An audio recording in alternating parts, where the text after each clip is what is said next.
Good, beautiful morning, everybody, and welcome to the Monday edition of Shortcuts for Your Soul. My name is William Michael Forbes. I'm a spiritual medium, a channel, and an intuitive life coach. Do you ever wonder who you are thinking with? This is what I've been asked to pose to your consideration. Do you ever wonder who you think with when you're on your own, when you're by yourself, and there's nobody else around? And you're thinking about your life, and you're thinking about your future, and you're thinking about things. Do you ever wonder who you are thinking to? Do you ever consider who you are thinking to? The Ascended, when they came to me this morning, said it's really important that people understand that there is a dichotomy, a fracture inside you that prevents you from really being aware of who you are and what your connection is to life. Good morning, Drusilla. They said there's two things you can speak to in your mind. You can speak to your personality, and you can speak to the infinite divinity. I found that quite fascinating. I said, could you explain more? And they said, yes, we can explain very easily. From the moment you came into this physical world, you had a space inside you, a very vast and infinite space that this world began to fill. You could liken it to, you have a small house, and in the house there is a closet. And everything that comes into the house gets put into the closet. It doesn't get put anywhere else, it gets put in this one closet. And they said that place where all of your memories, your knowledge, your information you've acquired from this world gets put into this closet. And this closet is called your personality, your individuality, your place of information you acquire from this world. There are two places inside you that you need to consider with what we're saying today. The one is the structure of your personality. That is, everything that you have learned from this world while you're in that body. Everything that you've learned, your mathematics, your reading, your social studies, your history, your sciences, all of that information came into your house and got put into a closet. And you call that closet your personality, your name, your age, the days, the dates, the months, the hours. Every experience you've ever had in this physical dimension through that body has been placed in this closet. And this closet is your personality. It is who you've been taught to think you are. It is a small closet. And when you have a problem, or you have a consideration, or you're seeking to understand something different, you usually go to this closet inside yourself to try and find what you need and pull it out of the closet. So somebody asks you a question like, what is 2 plus 2? And you go into that closet and you come out with 4. And someone comes up to you and says, where are you from? And you go into that closet and you say, I am from Toronto, Canada. And you take that out of your closet, and somebody says, oh, and what is your name? Oh, my name is William. And you take that out from your closet and you say, my name is William. Oh, and how old are you? And you say, I'm 65. And you take that out of your closet. And so when people speak to you and ask you questions, you go into your closet and you pull out the answer that is there. But that is only one space within you. The space of your personality. The space of what you remember, what you've been taught. But it is not the place where all your answers reside, because if all your answers resided in that little closet of your personality, if they resided in there, you would find it. Many of you only look inside the closet to try and find what you need.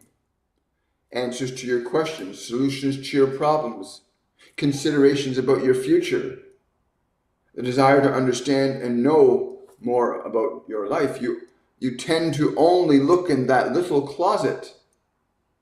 that has a very finite amount of experience and time and space accumulated in it. Your conventional psychology and psychotherapy calls it your mind, your personality, your identity, your ego. It's very small. It is very small. And yet you look for it and you find it and you hope that all of your answers to all of your considerations will be in that closet. And quite frequently they are not. And so you go out into the world and you look for a school or you look for a book and you look for something outside of your closet because it's not in your closet. It must be somewhere, you say. And so you begin to look for what you do not know. And you go to others who only know what they know in their closet, other human beings, institutions, books. And these are all wonderful and beautiful things, for they can give you revelation that you do not know about this world from that which is in the world, and those who have experienced other things in this world than you have. But each and every one of you has this closet inside, the place that you know, where 2 + 2 is there, and the day of the week, the month of your birth, how many children you have, what your friends' names are, the streets you live on, the countries you travel to. All of that is in this tiny little closet. And oftentimes you find yourself trying to find answers and solutions. You look inside the closet of what you know to try and understand something you do not know. Or you find somebody else's closet and have them look in their closet. Maybe they will give you what is in their closet that you do not know. And this structure of your personality for each and every human being is bound by the limits of what you know. And yet you are all very persistent because you do seek to understand on your own when you are by yourself and you're trying to figure something out. And you cannot find it in your closet, but you know you need to figure it out. And you try and you try. You keep looking in the closet, but all that is there is what is there. There's nothing else there than what is there. And so there must be another place to look. And the vast majority of you go to someone else who has their closet, and they look in their closet for you. Your professors, your teachers, your parents, your friends. You go to them and say, look in your closet. Do you know the answer to this? Do you know the solution to this? And they look in their closet because they have studied that and they have learned that and they know that from their experience, or so you hope. They might have in their closet that which you do not have in yours. And so there's this dichotomy inside yourself between you seeking your answers and solutions and where and how you look for them. There is you, there is what you remember, there's you and there's what you remember, and there's you and there are others. And yet, when others and yourself cannot find the answer, when you are by yourself and thinking, what do I do about this? How do I solve this? What is the way in which I can figure this out? No one seems to have the answer for me. And we would say to you that there is another door within you, another room inside yourself that you have not learned to look. You've gotten so used to going to the closet of what you know, you do not have any access to what you do not know, which is everything else but the closet. How then can you begin to look beyond the closet of your own mind, your own personality, your own ego, what you remember, what you anticipate? You know that there is something within you because you are contemplating. There are two of you inside sometimes. There are you seeking the answer and the place you look inside yourself to hopefully find it. And when that answer is not there, you've tried to seek it from somewhere else, usually another person and their closet. And what we want you to do is to come out of your closet and start to look within yourself beyond what you know. That the possibility of the great teachers that the kingdom of infinite knowledge is within you. It's just that you're simply looking in a very small closet. How then do you look somewhere else? How then do you begin to pursue what you do not know? How do you stop automatically going to the place of the known and turn your attention to the unknown inside you? You are aware of the thoughts in your mind. You're aware of your memories. You're aware of your emotions. You're aware of those things. Who are you that is aware? Who are you that is aware of these thoughts, aware of memories, aware? Who are you? You are not the closet. You are not what you know. You are a sentient being, merely trained to look in one place for your answers, your considerations, your solutions, trained to only look in the closet, to look at what you only know. And your closet, often you just leave the door open and everything's spilled around inside your mind. And it clutters your mind, this closet. It is so full of everything that you remember. Your dreams, your aspirations, your fantasms about the future. Yes, that closet gets very full and spills into the floor of your mind, and you look at the clutter in your mind and you go, my goodness, I cannot find what I'm looking for. It's such a mess. But it is just the closet and its contents that you're looking at. There is another place you can begin to look inside yourself. To place everything back in the closet and close the door. To stop looking at what you know, to understand what you do not know. Every innovator and creator in this physical dimension, when they seek to solve a problem, are seeking, they may not know it, but they are seeking to know what they do not know. They know that what they know does not reveal to them what they do not know. They explore this, they evaluate this, they seek what they do not know.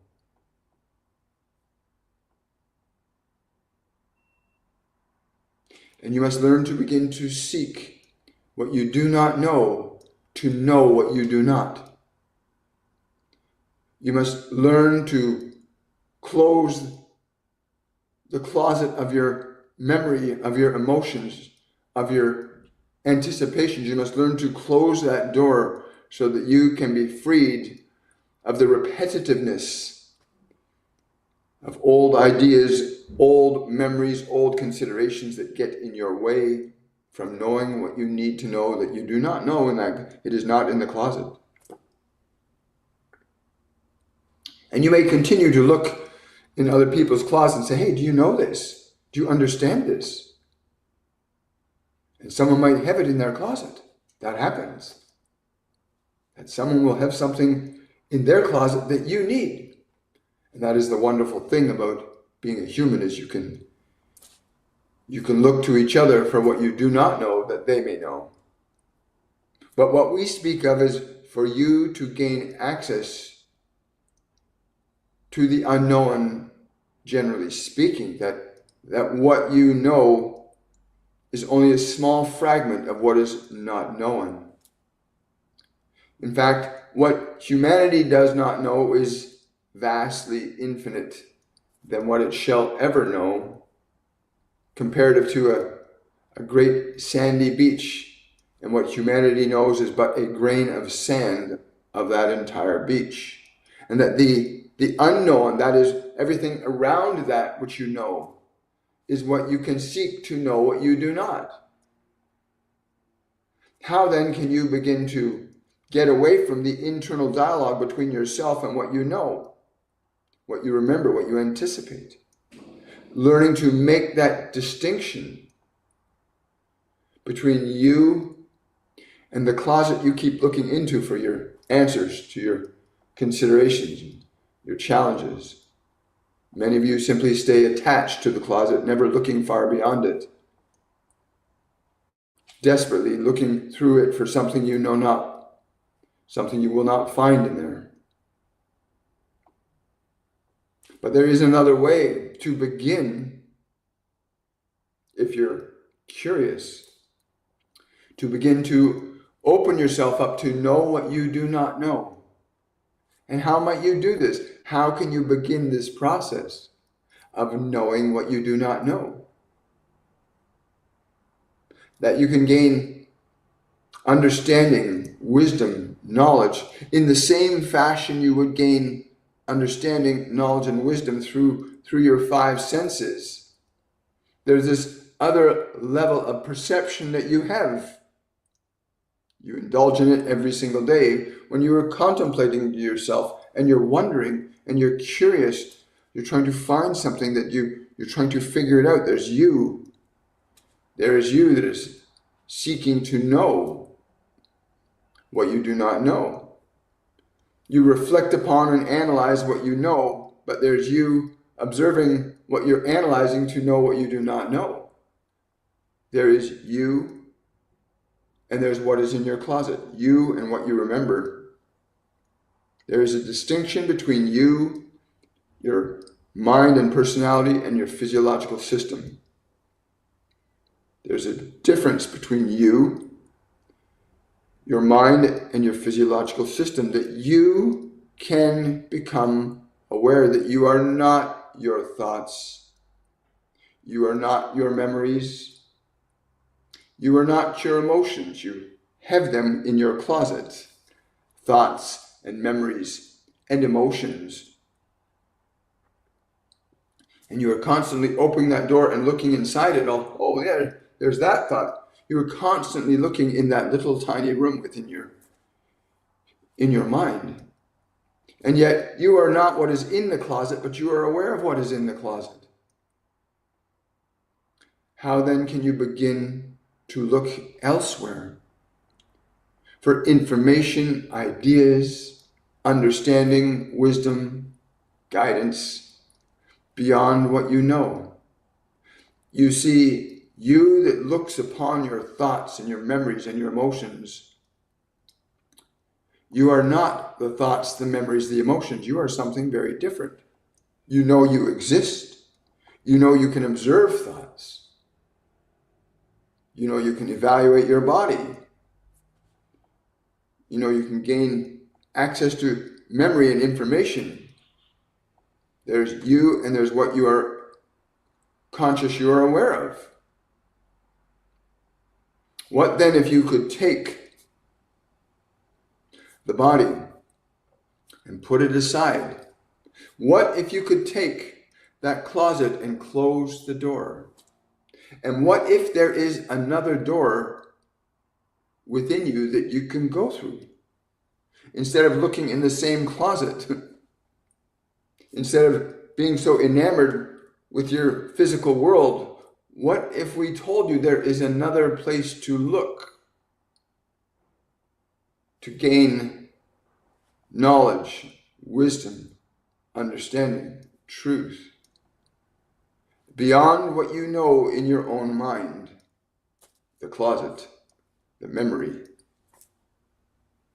Well, let us tell you that there is such a place that is within you. But you cannot know it through flesh nor mind, but you can know it. There is a process that you can go through deliberately and intentionally, through which you can begin to move towards that infinite unknown, the rest of the beach, of which your mind and your ego is but one grain of sand. There are simple ways that you can learn to detach yourself from the distractiveness of your senses, your physical senses. There are ways you can learn to detach yourself from being so obsessed with what you already know and what you remember. There is a way to close that closet door, to begin to look beyond what you know. And we already know that you realize that there is a solution. You just do not know it because you are looking for the solution in what you already know. So how can you know what you do not if you are simply engaged in what you know? But if you could learn, if you knew that the possibility exists that you could gain access to knowledge and wisdom and truth beyond what you know, and that place of knowledge and wisdom is within you, the solution to every problem, the answer to every question that is right for you.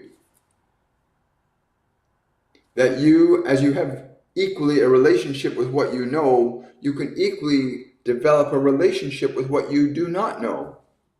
And from that place of what you do not know, you can gain knowledge, wisdom, inspiration, guidance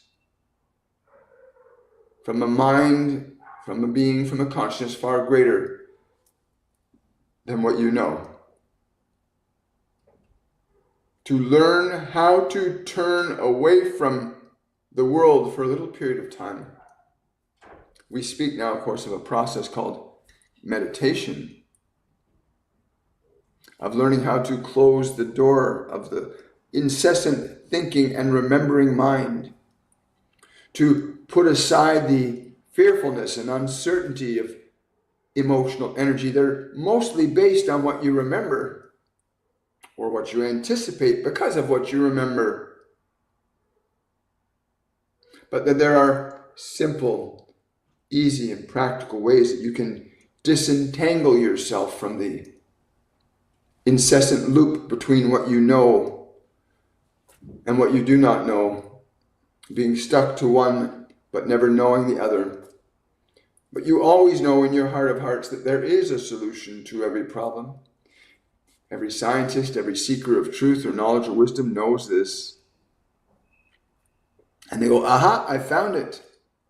I found what I did not know. And every one of you can be this explorer, this one that goes, aha, I found what I did not know. To pursue what you do not know with the understanding that it can be known is a consideration. But you cannot know what you do not know when you are attached to what you know. And so you must consider then, how do you turn your attention away from what you know? To pull your attention from the distractiveness of your mind, of your body, to put them aside so that you can begin to pursue what you do not know. There are answers and understandings, wisdom and knowledge, limitless, infinite, and available. It is how your civilization, at least this one, has progressed to where it is, constantly pursuing what you do not know. And change comes not from what you know, but from what you do not know. The pursuit to know what you do not. And so to learn the function of teaching yourself, to teach your mind, and to teach your body to be still, to be quiet, to be peaceful, to learn sufficiently enough that you can close the door to what you know. You can turn your attention away from what you remember and begin to turn your attention to the unknown. To put your mind and body quietly, peacefully aside, that you can be free to pursue what you do not know, the wisdom and the knowledge that live outside the familiar closet of your own mind. And yes, you may go to others in this world, and you can find many instances where you can find what you do not know in your own mind in others in this world, in books and education and teachers. Even in your history, you can learn things from studying your history, things that you may not know now. But what we speak of is the pursuit of that within yourself. To know that you can gain what you need to know, not from the world, but from within you. That there are simple ways of opening yourself to receiving guidance, wisdom, knowledge, and inspiration that lives within you. So when you are on your own and you are solving a problem in your mind, you're trying to figure out, what do I do about this problem? Or how do I fix this thing? What about this and what about that? Who is thinking to whom? Who is thinking to whom? Mostly it is you thinking to your closet, hoping you will find the solution in what you already know. And sometimes you know, or sometimes you find out from another source in this world. But there is a place within you, while you are distracted with trying to know what you don't know from what you know, there is a place within you where you can know what you do not know, where you can be open and receptive to receive the wisdom, the knowledge, the guidance that you would seek. It is within you. And so in your ruminating on your own, when you are sitting and considering or weighing and measuring certain specific things, please understand that there is you and there's what you are seeking to know. There's the thinker and the thoughts, the memory and the rememberer. There are the emotions and the one aware of the emotions. There is this dichotomy inside you. One the observer, one the observed, one the memory, and one the present. You can continue to seek what you wish to seek inside what you know, but you will only find what you know. Or you will find ways of restructuring what you already know into a different structure that you will know slightly differently, but it will still be based in the same. Many of you repeat a lot of your challenges and difficulty because you simply reconstruct what you want from what you know. And so you repeat the difficulties and challenges that you may be repeating because you are only operating from what you know. In order to functionally introduce something profound and different in your life, you must acquire what you do not know. You must gain access to what you do not know to make a functional and fundamental change in the experience of your being in this dimension. And what we postulate to you today, that place of the unknown lives within you. It lives within you right now. But the vast majority of you are simply looking in that one little closet, cluttered with the days and the months and the years and the lifetimes of experience in this physical world, in but a single space you call your mind, your memories, your emotions. But that is not the all of you. The you that is aware of all that you know is very different than what you know. And you are capable of looking elsewhere within yourself to know what you do not. We would encourage you to explore this with yourself, to learn how to look beyond what you know for what you do not.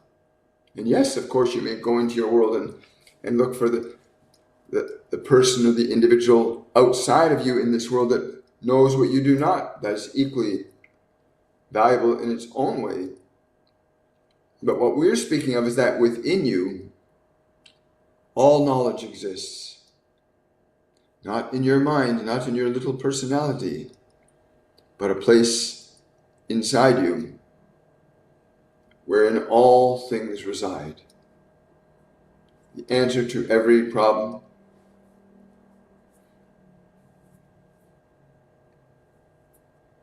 exists within you. and you may learn to know it and set yourself free from what you know, so you're not repeating the same cycle of varied events, the same thing dressed in a different color or situation or circumstance, but it turns out to be the same thing. You must learn to look to where you do not know, to know what you do not. And so when you are thinking into your mind and you're wondering about your considerations about your life, who is thinking to whom and whom is answering, mostly you will discover that most of the answers that you get when you try to solve your problems are coming from what you know. So you find yourself in a loop of the same problem, unable to be solved because you're only working within the realm of what you know. And you can run around for many lifetimes trying to figure out how to solve a problem from what you already know. But you have with you at all times the ability and the capacity to shift your awareness from what you know to what you do not know, to become open and receptive to receiving that which you do not know. It is what your scientists and innovators and creators often call inspiration and guidance. They suddenly get an idea. It comes from somewhere. I just got this idea. Well, you are that too. You have access to that place.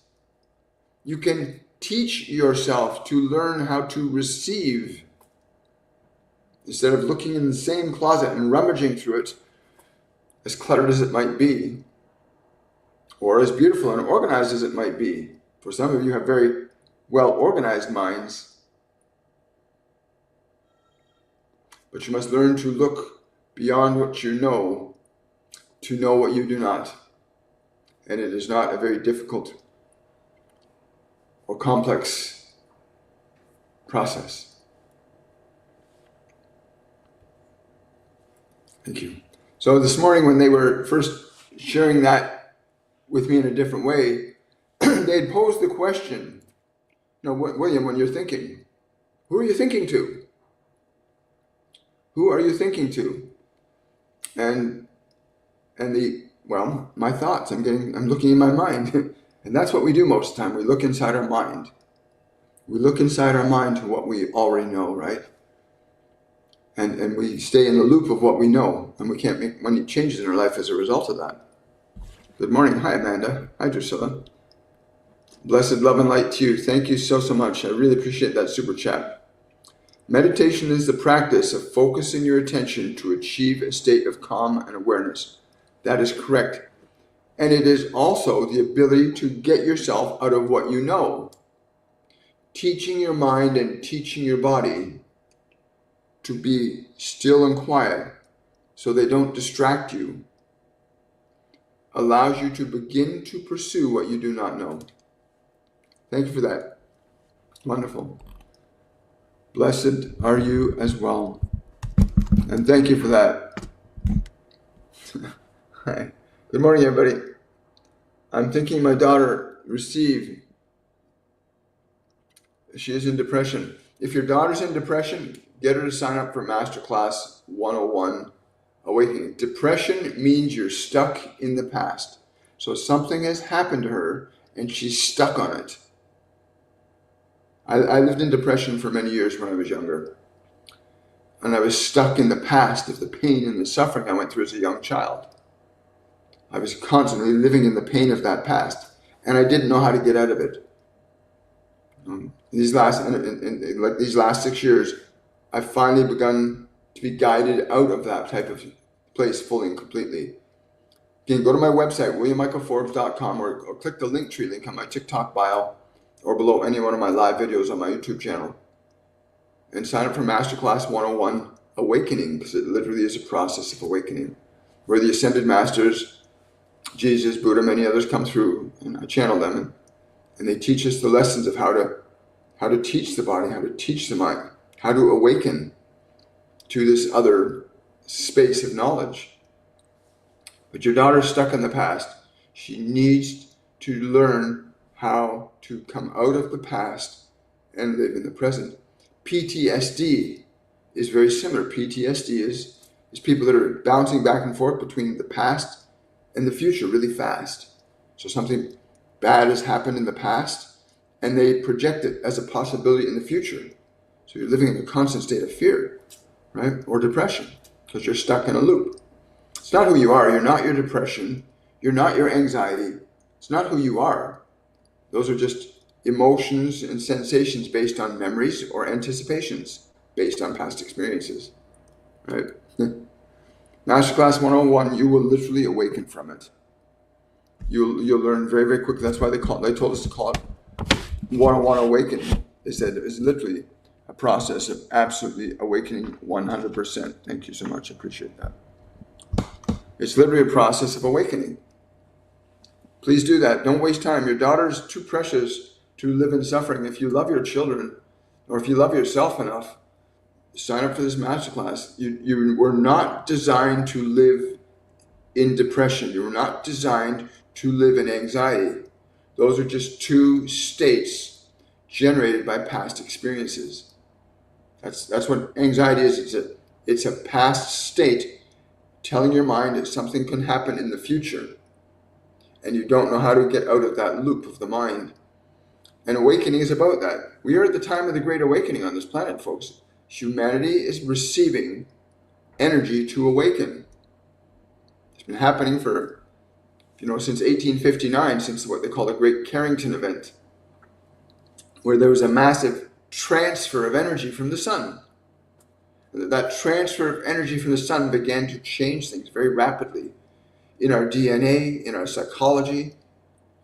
And if you look at how much innovation and transformation has happened since 1859 to present, you can validate pretty quickly how this influxing energy coming into the planet, what we call ascension energy.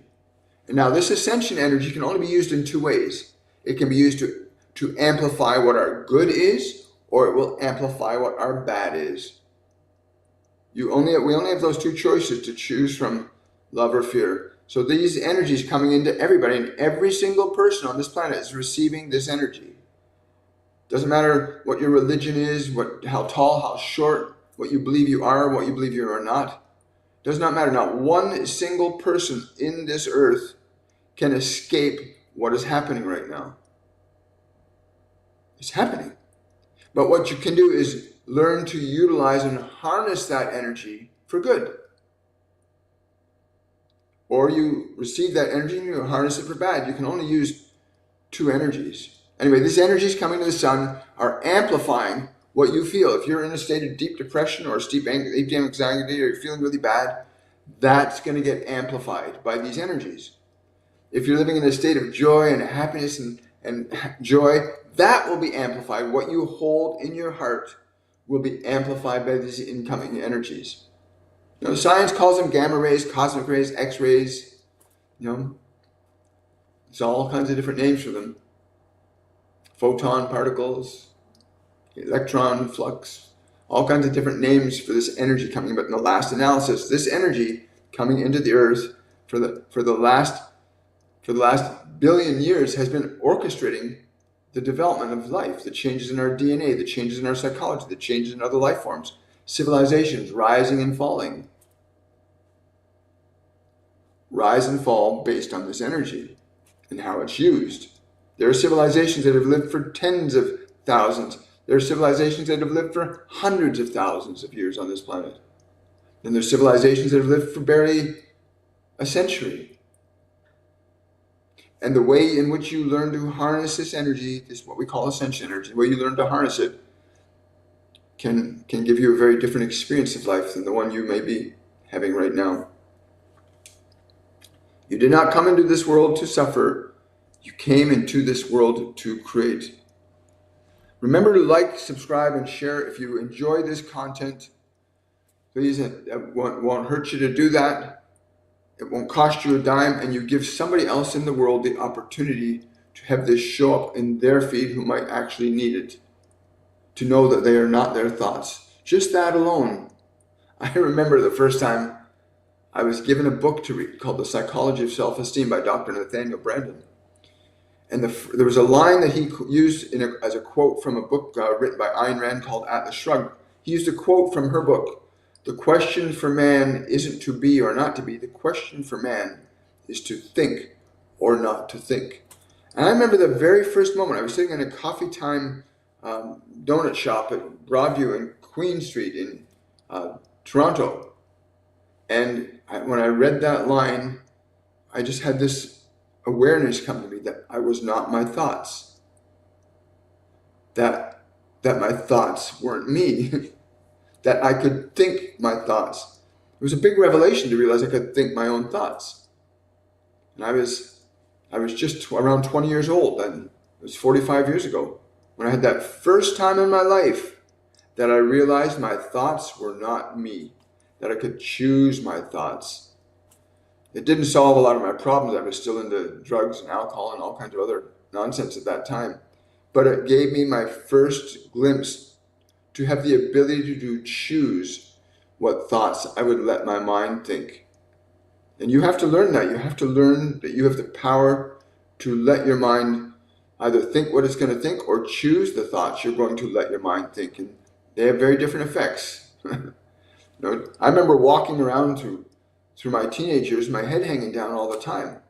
I used to think I was lower than a snake's belly in a wheel rut. And a lot of people got thoughts going on in their mind and do not know that they're not their thoughts. Maybe somebody's given you a bad idea and you believe that's true. You are not your thoughts.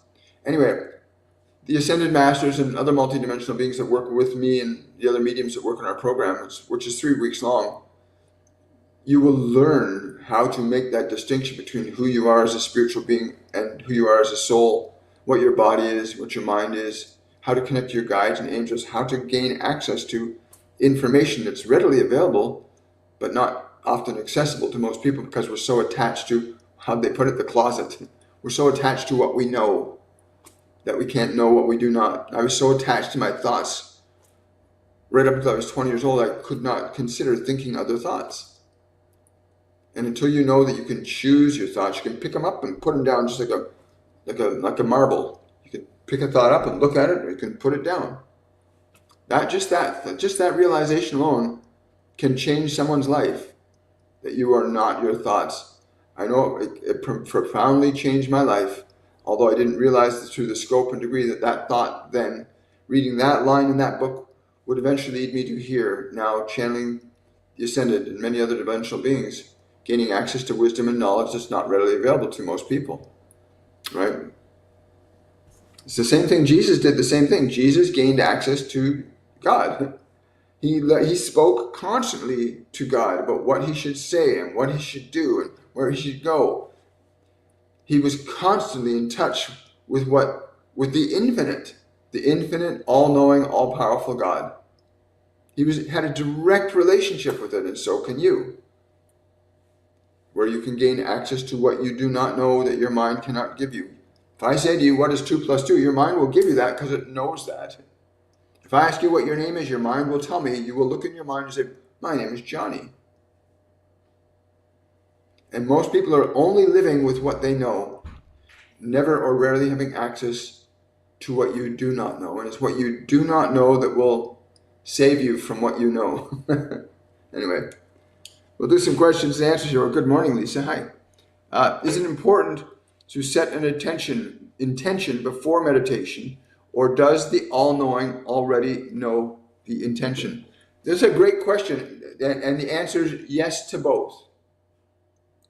Yes, it knows already, but it really helps if you know what you're asking for. That's why it's always said, ask and ye shall receive.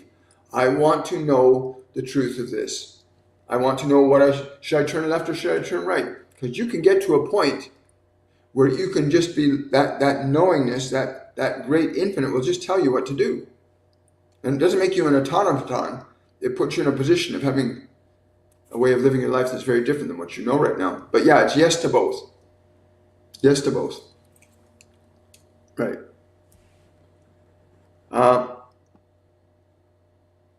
Hi, William. How are you? What can I do to bring in my life partner sooner? I'm open to receiving it. You're welcome, Lisa. Irene, again, being open and receptive to receiving it, you want to go into feeling as if you already have it. If you already had that partner in your life, how would you feel right now? What is the energy that connects? Because you have to have an energy that connects to it. So what is that? What is that feeling that says they're with you right now? How does it feel to have them with you right now? Get connected to that energy, because when you connect to that energy, then you'll precipitate the manifestation, right? Jesus would call that faith, having faith in that, having that. But the faith is not just blind, it's the feeling of knowing. So when Jesus talked about faith, he wasn't talking about not knowing. He wasn't talking about blind faith. He's simply, I have the faith because I know it shall be done. So what is that feeling? I really get connected to that feeling, Irene. How do you feel right now? If that partner was sitting right with you and you were hand in hand with them, or you're walking along a beach, how does that feel? Because the feeling precipitates the form. The feeling precipitates the form. Great question. Lots of people need to hear. There are lots of people, I'm told, that need to hear that answer today. Thank you for following. Really appreciate it. What angels should I be trying to communicate with? Usually you want to start off with the familiar ones that you know. You know, Archangel Gabriel loves popping into people when you're open to that kind of knowledge and dispensation. But again, you want to connect to your angels. Choose ones that you're most familiar with. You know, you can connect to Elijah, connect to Master Jesus, connect to Buddha. But for you, I get strongly Gabriel would be really important for you to connect to, and the low-hanging fruit on the spiritual tree for you to connect with. And again, to learn to listen to your guides and angels, you have to put aside what you already know. Because they'll communicate to you in a language that you'll understand through clairvoyance, clairaudience, clairsentience, claircognizance, these other spiritual faculties that we all have, which you'll learn about when you take the class. You'll learn about how to recognize when you're being clairvoyant or clairaudient, clairsentience, or claircognizance.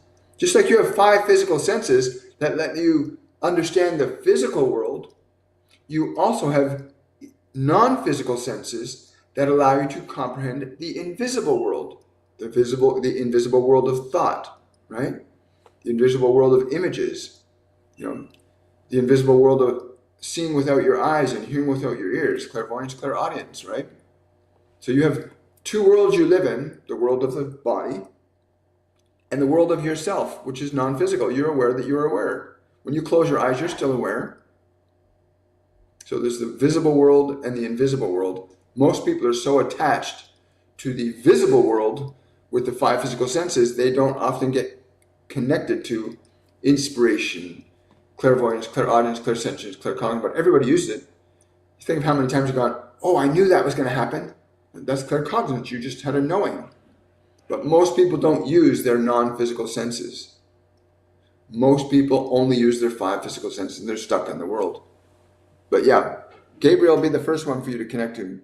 You really want to do that. Something keeps saving my life on the regular. Well, that's wonderful. Something or someone. You got somebody in your court. You're here for a better reason than the one you think. I channel a lot of info during my meditation, but I'm not sure if it's info or my mind. Can you tell me the difference? Sign up for Masterclass 101. You'll come to know the difference. It's called Awakening for a reason. And that you're right. Most people, when they're trying to channel or they're connect, they'll pull from what they know. They'll pull from what they remember. They'll pull from what they anticipate. Learning to get into a position where you're directly and intimately receiving knowledge requires that you be able to put aside your own personal considerations so that you can allow that information to flow through, right? I mean, everybody ultimately is a channel of some form, just that most people are channeling through what they know. Very few people can put aside what they know and gain access to what they don't know. You can watch people's body language when they're accessing. Elon Musk is a really good idea. If you ever want to watch Elon Musk, when he's asked a question, oftentimes he'll turn around, you'll see him looking up. He's looking up somewhere because he literally is looking up and outside of himself. He's learned he's got a natural, innate connection to infinite knowledge in a way that most people don't. And you can see many other examples of that in your life as well, right? But yeah, you need to get in the training, teach yourself. I never comment on this, but you are putting into words exactly what I have put in place in my life. Well, congratulations. I'm so happy for you. It's wonderful when someone can awaken like that. This is the time of awakening. It literally is the great awakening. You know, when you hear that the golden age of humanity is upon us, it literally is. And every human being on this planet, regardless of your religion or your beliefs, every living being on this planet right now is receiving this incredible energy. And that it will change and empower your life in the most profound and amazing ways when you learn to connect to it outside of the framework of information that is identified as your personality. Right? You need to learn to do that. It's wonderful. Thank you for sharing that.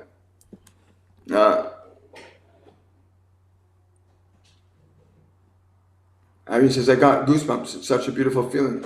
I feel a lot of joy and love. That's wonderful, Irene. I'm glad to hear that. Right. It's only less than 3 weeks left for you to sign up for the masterclass. How can I best support my friend right now? Well, depending upon the nature of what it is you're supporting them with, again, I'm speaking as me not channeling the information. But if I tune into that person, you need to teach them how to operate their mind and their body differently than they are. You need to teach them how to operate their mind and body differently than they currently are. This will go a long way to assisting them in this process that they're in right now, to go into a fearless state with the challenge that they're currently facing. When you realize that the body is not the sole locus of your identity, nor is what you know all that you can know, then you can begin to shift your perception and awareness into a new state of being and existence. Wow, that's cool. I like that one.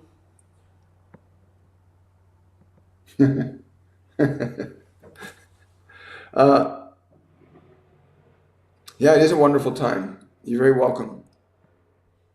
Yeah. You got time for, let's see. We're very good there. We're good there. It's an amazing thing how many people want to solve their problems, but aren't willing to do what they need to do to get out of their own way, right? I'm really grateful you all came out today. I'm so excited and happy. I'll look forward to seeing you guys on the Wednesday edition of Shortcuts to Your Soul. I'm told we're going to have Master Jesus coming with us on Wednesday. I have no idea what it's going to be about, but I'm being told that right now, that he'll be with us on Wednesday to share what he really thinks is important for humanity here, at least for those of you that come here. Remember to like, subscribe, and share this information with others if you found some value in it. And remember, go to my website, williammichaelforbes.com, sign up for Masterclass 101 if you want to learn to activate these other senses you have. You want to begin the process of deliberately healing and restoring your mind and your body. That's the place you want to start. I want to wish you all much, much love. Have yourselves a wonderful and a joyful day. And I will see you guys on the Wednesday edition of Shortcuts for Your Soul. Bye for now.